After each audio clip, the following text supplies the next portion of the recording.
Good evening বন্ধুরা। আশা করি তোমরা সবাই ভালো আছো এবং সুস্থ আছো।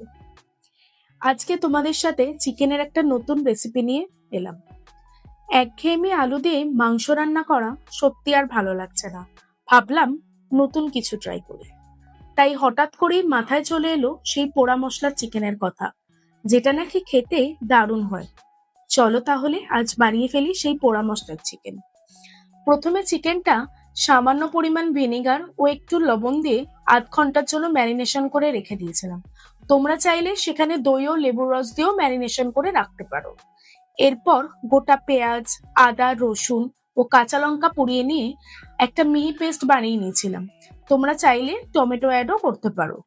এরপর কড়াইতে তেল গরম করে আলুগুলোকে সামান্য ভেজে নিয়েছিলাম এবং সেই তেলেই ম্যারিনেট করা চিকেন দিয়ে তাতে সামান্য পরিমাণ গোলমরিচ গুঁড়ো অ্যাড করে ভেজে তুলে রেখে দিয়েছিলাম। সামান্য একটু তেল দিয়ে তাতে গোটা গরম মশলা দিয়ে সেই পোড়া মশলার পেস্টটা ঢেলে দিলাম এবং তাতে সামান্য পরিমাণ হলুদ, স্বাদ মতো নুন ও লঙ্কার গুঁড়ো দিয়ে ভালো করে কষিয়ে নিয়েছিলাম যতক্ষণ না পর্যন্ত মশলা থেকে তেল ছেড়ে দেয়।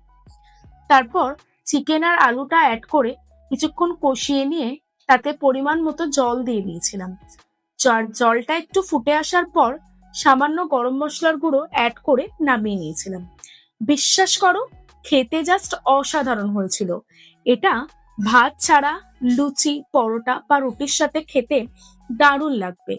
তোমরা পারলে বাড়িতে একবার ট্রাই করে দেখো, আর কেমন লাগলো খেতে সেটা কমেন্ট করে জানাতে ভুলো না কিন্তু। আর ভিডিওটা যদি ভালো লেগে থাকে তাহলে লাইক, কমেন্ট ও সাবস্ক্রাইব করে দিও। টাটা।